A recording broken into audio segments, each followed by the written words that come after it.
大家好，今天是2020年12月19号。那么12月19号，我们今天要跟大家讨论的话题依然是围绕着美国大选，也就是美国大选一天没有结束，没有完全的结果呢，我们肯定是绕不开这个话题的。可能有一部分朋友呢已经疲惫，那么不管这部分朋友呢是否有听觉疲劳，我呢仍然要说，因为现在能够坚持留下来支持川普总统的人越来越少了，很多人已经调转风头，很多人现在已经开始选择观望，那么还有的人已经选择完全是为了追逐流量，他们呢去讲那些观众喜欢的话题。我呢坚持只做我这个专题，也就是围绕着支持川普总统，支持川普总统，坚定信心拿下本轮大选，这是我们现在目前所关注的最重要的话题。那个什么扯2024年啦，什么过4年再来啦，川普总统回去阻挡了，这些话题都留待着今年大选结束之后再说。也就是如果今年大选川普总统真的不能连任，是否需要备战2024年，是否需要在美国组建一个更大的党派，那是今年大选1月20号之后的事。我们现在在1月20号之前，我们不可能放弃。现在谈什么2024年，这种人都是转移话题，没有任何意义。所以我们现在仍然要战斗，要鼓励川普总统，要大家坚持不懈。所有的斗争胜利都是坚持到最后的，所有历史上那些重大的胜利，最终那个坚持下来、坚持到最后的，才是获得胜利成果的。中途放弃的一定是看不到结果的。很简单，川普总统他在努力，我们有什么理由谈我们要放弃呢？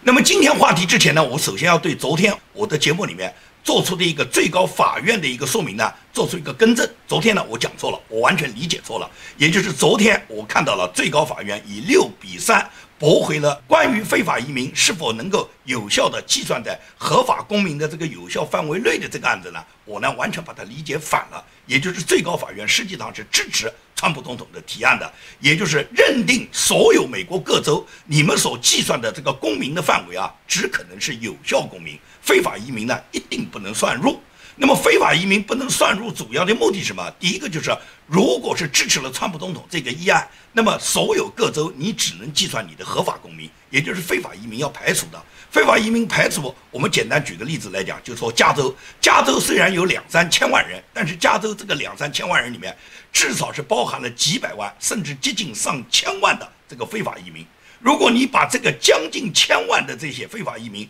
都计算在加州的公民范围内的话，那么加州获得的联邦拨款和加州它因为有这么多人口，它获得的各种资源就比它实际的这个资源要大得多。现在川普总统他这个提案得到最高法院6个大法官就是6-3的支持，那么最终调整了什么？调整了只可以计算合法公民。那么这个议案有什么意义呢？它主要就是针对美国各州这个非法移民从有效公民的这个范围内进行一个排除，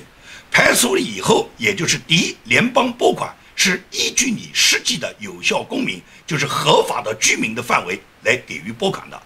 重要的还有一个就是众议员组成的这个比例，大家都知道，美国联邦众议员是根据各个州的人口比例来确定你这个州你的众议院的人数的。众议院的人数实际上就跟你的选举人投票是有关的。像加州为什么有全美最多的50多张的选举人票，就是因为加州的人口多。但是加州的人口如果计算它有效的公民，就是合法的公民，就未必应该有那么多。因此这个提案它实际上有一个重大的意义，就是美国在各州它的众议院产生，它的选举人票的产生是跟你的人口跟你的合法人口有关的。因此这个提案呢实际上是为了达到这个目的。昨天呢我把它理解反了，我把它讲错了，我认为是大法官又一次对川普总统一个不公正的判决。实际上呢我理解错了，这个呢向大家致歉。这就是昨天谈到的大法官审理的这个美国有效范围居民排除非法移民的这个议案。那么我们今天的节目呢，我们主要看川普总统呢，他呢在不断地发推。川普总统在几个小时之前他就发了一个推特，他这个推特是跟在拜登的一篇文章下面，他然后根据拜登今年的竞选，他发布了这么一个推特。他这个推特是这样说的，他说他没有赢得选举，他指的是拜登，他损失了全部的6个摇摆州，然后呢他们丢弃了有数十万张选票，并被抓了一个现行。现在呢共和党的政客们必须战斗，以免呢伟大的胜利被窃取，别成为软弱的傻瓜。这是川普总统对共和党的这些政治家们对他们喊话，他就告诉共和党的这些政客们、这些政治家们，拜登并没有赢得选举，他丢弃了10几万的选票。所谓丢弃，实际上就是指他窃取了10几万的选票，他在每个州都窃取了10几万的选票。所以说他在这些州，他现在超过川普的，他并不是他自己真正选举的结果。那么共和党的这些政治家政客们，你们不能放弃。如果你们认可了本轮大选，那么以后共和党再也没有赢得大选的可能。这是川普总统针对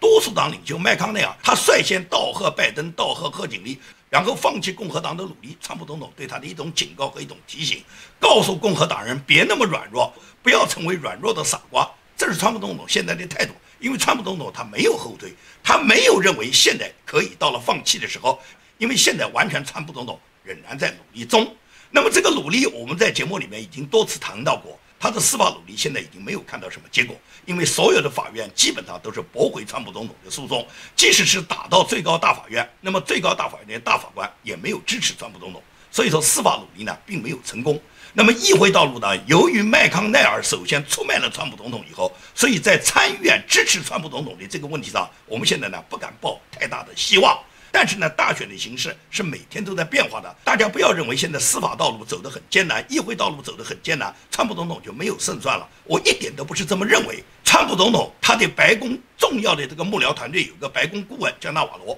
纳瓦罗就在这2天发布了一个报告，这个报告就是针对今年美国的大选，他指今年美国的大选是一个完全的欺骗。他第一条就直击核心，认为这是一场有预谋、有组织的一个窃取美国大选结果的一场阴谋，就是一场政变。纳瓦罗明确列举了大量的数据，认定今年大选他们就是一场窃取，是民主党的一场窃取，这就是纳瓦罗的态度。纳瓦罗是川普总统内阁里面主管美国贸易和美国制造政策的一个官员，纳瓦罗这个身份根本就不存在他要出这样的报告的问题。但是纳瓦罗为什么他现在会去出这个报告呢？你认为是纳瓦罗他两肋插刀，他出来多管闲事吗？在这种时候，这种身份的人物，他怎么可能去多管闲事呢？这个后面一定有缘故的，也就是纳瓦罗做这件事一定是什么？一定是川普总统他整个团队里面有一个计划和安排。所以从纳瓦罗的报告出来以后，他是震惊世人的。当然了，主流媒体没有一个人报告，没有任何主流媒体会报道纳瓦罗的报告。但是纳瓦罗的报告仍然让很多人看到了真相。就在今天早晨，也就是12月19号星期六的早晨，川普总统就纳瓦罗的报告，他发布了一个推文，他就说纳瓦罗发布的这个36页的报告所指控的选举舞弊的行为，足以让胜利转向川普，而且是绰绰有余。这是一份伟大的报告。从统计学上来讲，我不可能输掉2020年大选。这是川普总统他针对纳瓦罗报告他本人给出的一个评论。那么川普总统评论这个报告，他实际上就是表达他自己的决心，他绝不服输的决心。他还号召所有的支持者在首府华盛顿将在1月6号举行大型的集会活动。在这个活动上，川普总统预见到说，请大家到场吧，到时候现场的声势会非常浩大。那么为什么选在1月6号呢？显然1月6号是国会认证今年新总统当选的最后的一个认证的法定时间。那么这个时间里面会出现什么事呢？明确就是说，只要有众议员、参议员对今年各个州里面的投选结果对某一个州表示不信任的话，那么就需要重新讨论和重新投票的。这种投票有可能就会改变今年大选的结果。刚刚当选的共和党的众议员叫莫布鲁克，他就决定在1月6号就挑战这6个摇摆州支持拜登的所有人的投票，也就是他对这些现在这6个摇摆州支持拜登的这些选票，他表示不信任。那么根据美国的议会规则，也就是众议院有1个议员，他如果要挑战的话，必须还要有1名参议院的议员能够复合，最终这个议案才能成立。那么现在已经有2名参议员，一个叫兰德保尔，一个叫兰约翰逊，已经表示肯定参加。那么在这种情况下，就是法定的议会提出这个挑战规则的这个众议院和参议院，他们人数都够了。那么也就是可以预见到1月6号呢，将会在国会呢产生一个议员们挑战这6个摇摆州，对这6个州现在选举拜登的结果表示不信任。那么这件事肯定会发生。那么发生以后，也就是议会会停下来，大家呢会讨论以后呢有一个投票，也就是否定掉某一个州的这个选票，必须是参众两院同时否决。如果是其中有1个院否决，那没有用。那没有用的情况下，是不是这个州的票就继续记住呢？那不一定。为什么呢？要彭斯副总统对所有今年选举的结果要签字认可。如果彭斯不认可，那么就意味着最后这一关没有通过。没有通过的结果是什么？美国有这个法律规定的，如果是最终这个程序走不下去，那么就要换另外一个程序。另外一个程序就是一州一票选举嘛，一州一票选举就完全有可能川普总统当选嘛，这是很明确的一个事实嘛。也就是最终你们所有的这些投票结果，彭斯副总统能不能认可？因为彭斯副总统是参议院议长，按照法律上规定，也就是两院全部认可的这个当选总统的这个结果，要参议院议长现任副总统他必须签字的，他不签字认可，那么整个这个议案仍然不能够走完程序，这就是美国的议会规则。而目前的情况，大家已经看到，很多人都认为，现在这6个摇摆州出现了大规模的这些舞弊的机器，对这些机器完全可以进行定点控制。那么司法系统应当下令通过法院来控制，只不过现在法官下令控制的机器非常非常有限，绝大部分那些舞弊的，在这6个州的机器现在没有得到封存。那么在这种情况下，就是大选里面舞弊的各种证据呢，现在应当得到有效的保留。也就是很多人向川普总统提出，现在应该派出军队，有效的进行有限度的军管。这个并不是全国大规模的军管，而是对这6个摇摆州现在已经出现舞弊的这些设备、这些机器，派军人进行看管，然后对这6个州里面现在舞弊的结果进行调查。有必要的情况下，这6个州甚至进行重新投票、重新选举，让那些合法的选票把它计入，这个完全可以做到。我给大家展示一张图片，你看这张图片，这张太空军的图片，大家可以好好想一想。这个是成立1年都不到的新军种，没有任何历史包袱，网络作战能力全世界第一。如果是太空军现在加入这个行列，川普总统指挥太空军来做这件事，你觉得这件事能做不成吗？随便你们搞的那些躲猫腻那些机器玩什么？你在美国太空军面前你玩不起来。现在关键就是看川普总统能不能下决心。当然了，川普总统他不是一个凡人，他完全是可以下得了决心的一个人。只是呢，川普总统一直在评估他什么时候下这个决心。大家都知道，川普总统身边背叛他的人很多，他即使是想做出什么重大行动，也怕他这个行动还没有出白宫呢，就已经被泄露了。目前来讲，司法部长巴尔他要到24号才到期，也就是在巴尔他的这个职务没有到期之前，目前下达的任何命令的话，都有可能受到巴尔的影响。所以说，我觉得川普总统是等待24号，要至少等待24号以后，巴尔卸职，新的司法部长就任。那么，所有通过司法部门下达的各种指令，新的司法部长就有权利下达，有权利做出批准了。所以说，我认为川普总统再怎么重大的行动，都应当在巴尔下台以后，在新的司法部长就任以后。大家很清楚嘛，川普总统最近这1个月更换了国防部长，更换了司法部长，而国防部长和司法部长是保证川普总统如果执行军事行动最重要的一个是军队的战斗力，第二个是司法武器的保障。如果是有这2条，才能够依法能够行使总统他执行紧急状态的命令。美国历史上一共执行紧急状态有过64次，不在乎川普总统再执行多的一次，这65次。保卫国家选举公平，捍卫每一个美国公民他们的选举权利是重大的事情。这件事情，川普总统作为在任总统，完全有权利，完全有责任来这么去做。只是这个做要滴水不漏。大家都知道，这件事情一旦做错，那么无论对川普总统本人，还是对整个川普总统的团队，甚至对美国的未来，都可以讲叫万劫不复。所以说一点都不能做错。这件事情我认为在24号以后会发生，是不是就会发生在平安夜，或者是发生在25号圣诞节期间，我们认为完全有可能。因此大家呢不要太着急，我觉得川普总统现在已经把网全部张开了，下面就是怎么去收这道网。不可能随随便便在如此众多的证据面前，川普总统能够认输，能够主动的承认这次窃选。那么如果是窃选能够成功，那么美国连选举公平都不能保证，那么美国的这座自由灯塔它就显然是熄灭了。所以说川普总统不会允许民主在他手上的丢失，我们也支持川普总统能够维护美国的正义，维护美国的宪法，维护美国每个公民他们公平的选举权。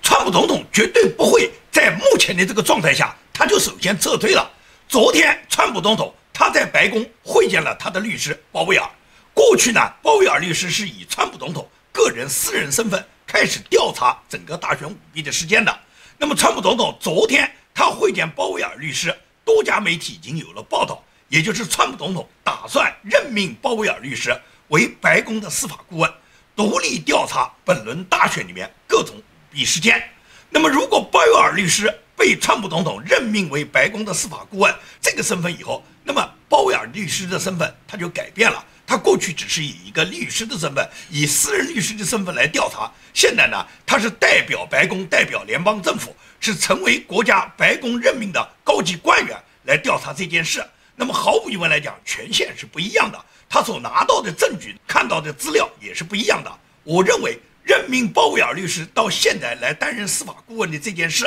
跟新的司法部长在24号就任是有一定关联的，也就是新的司法部长在巴尔辞职以后，他在24号到任之后，他会开展一系列的司法调查活动，也会任命一位特别的检察官来调查本轮大选，同时跟白宫司法顾问鲍威尔密切合作以后，然后在最短的时间里面拿出一些铁定的证据，通过这些证据提供给国会，在1月6号认证今年总统大选新的总统当选人时候，作为他们主要的一个司法依据。所以说呢，很多事情不是像我们想的会那么快去结束，哪有那么简单？很多人都说洗洗睡吧，改变不了这个结果，川普认输吧。你们这些支持川普的人还不赶紧转舵？你看看还有多少人愿意看你的节目？你的收视率在下降，就说明大家不支持川普当选吗？你不支持归你不支持，我支持。有多少支持川普的，我就算一个。川普总统号召大家1月6号到华盛顿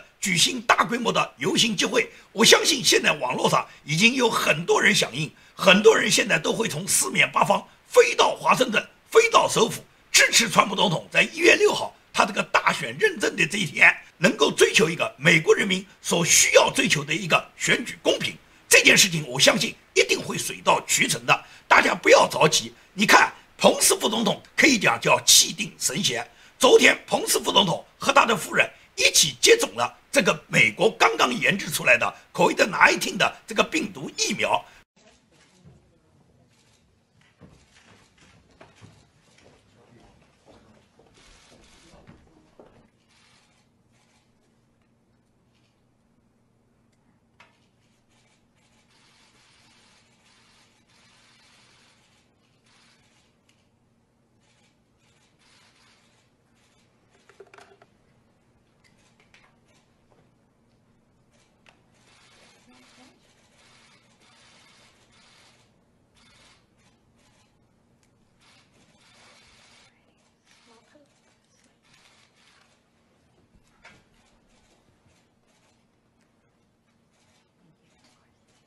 可以讲，疫苗研究的成功就是川普总统和他这届内阁成功战胜病毒的一个重大胜利。这个疫苗大家知道，整个这个 COVID-19 这个病毒产生在2020年，也就是1年不到。过去一个疫苗的诞生要经过好多年的摸索，要好几年的临床试验，而且大量的实验数据出来以后，才可能完全诞生这么一个疫苗。但是在川普总统和他的这个内阁领导下，在彭斯副总统亲自部署所指挥的美国的这个医疗中心，抗击今年这个感染病疫对美国造成的这个大的这个伤害活动中，彭斯副总统他身先士卒。他昨天在这个新诞生的疫苗面世的情况下，他和夫人公开接受了这个疫苗的首次的接种，也就是彭斯副总统他通过他们夫妇能够接受这个疫苗首先接种，向世人表示这个疫苗肯定是安全的。美国的疫苗都不安全，你觉得全世界还到哪能找到比美国疫苗更安全的东西吗？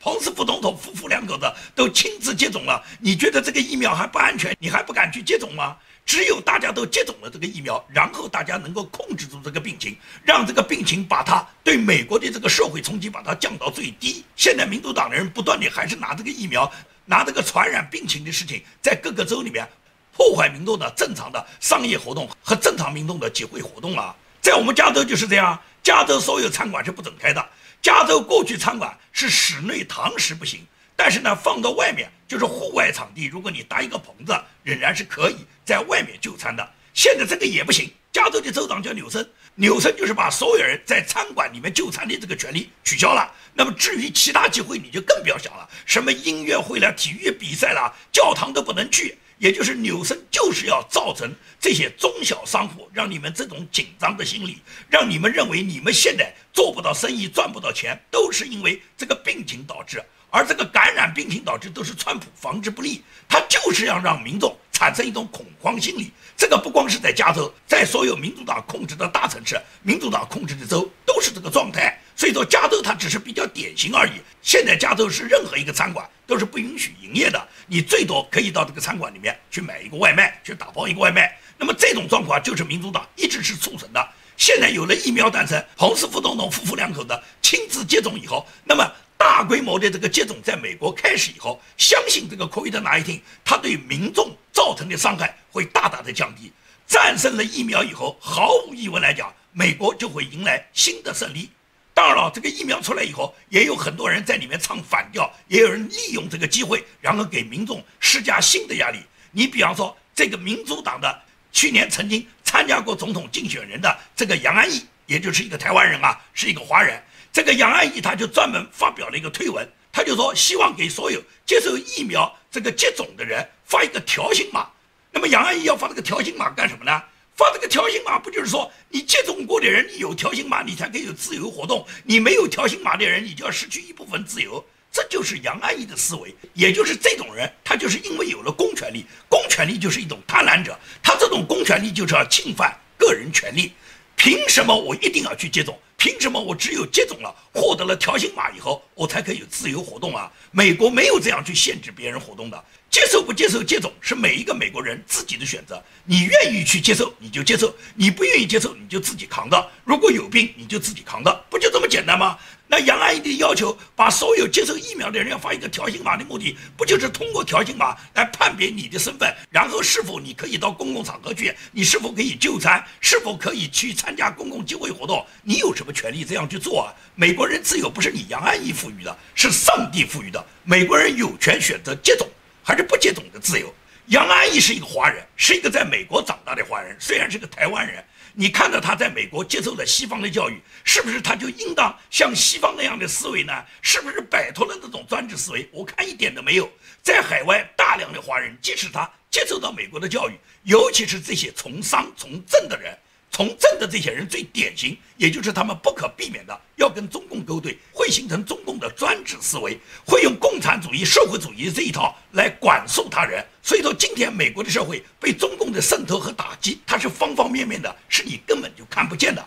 昨天 FBI 正式控告了中公司北京的高管叫靳新疆，这个人呢，在今年6·4海外民运组织的8964纪念8964 31周年活动的时候，他呢干扰了这个活动，就导致了海外民运呢最终没有如期举行。纽约东区联邦地区法院在周五向 Zoom 驻中国的高层管理人员靳信疆发出起诉和逮捕令，他涉嫌在2020年5月到6月期间听命中共的指令，破坏了至少4场在 Zoom 上举办的纪念6·4会议。代理联邦检察官杜查姆在声明中表示，经与中共政府以及中共情报部门成员密切合作，帮助中共让美国视讯平台用户在政治和宗教言论上晋升。司法部国家安全事务助理部长德莫斯在声明中说，在中国拥有重大商业利益的公司都无法避免受中共的强制影响。靳信疆被指控串谋跨境骚扰及串谋转移身份证明，一经定罪，最高可判入狱10年。这个靳新疆呢，被美国 FBI 调查以后呢，现在呢，对他已经正式的进行了通缉。当然了，靳新疆已经逃回了中国。这个人如果被抓捕，他将会被判10年以上。那么这件事对我们有一个极大的帮助。它的帮助在哪里呢？一个是 FBI 自8964 30年来第一次为维护海外民运，抓捕中共他破坏海外民运活动的这些间谍分子。这是很重要的一环，也就是美国的 FBI 美国的司法机构已经开始调查中共破坏海外民运活动的这些间谍分子，并且把这些间谍分子要么抓捕要么通缉，所以这是很重要的一环。同时呢，也是对那些目前跟靳新疆一样仍然潜藏在美国还没有暴露身份的进行的破坏海外民运活动的这些特务间谍们，对这些人可以讲是一个极大的警示。也就是这些人，如果你们再做这样犯奸作科的事，随时有可能被 FBI 抓捕。靳新疆就是他们最典型的例子，芳芳就是他们最典型的例子。芳芳在美国可以讲深耕美国的官场，跟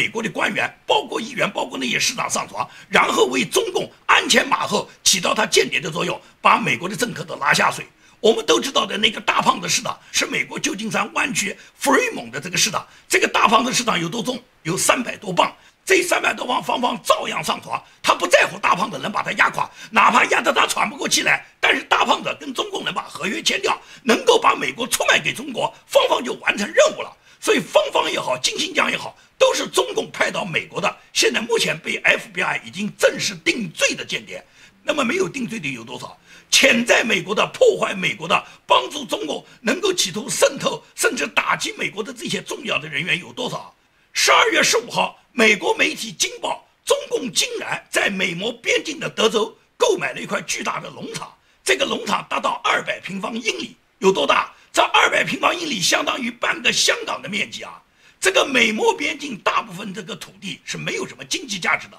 而这个人为什么要购买半个香港的面积？他要干什么？买这个土地人是谁？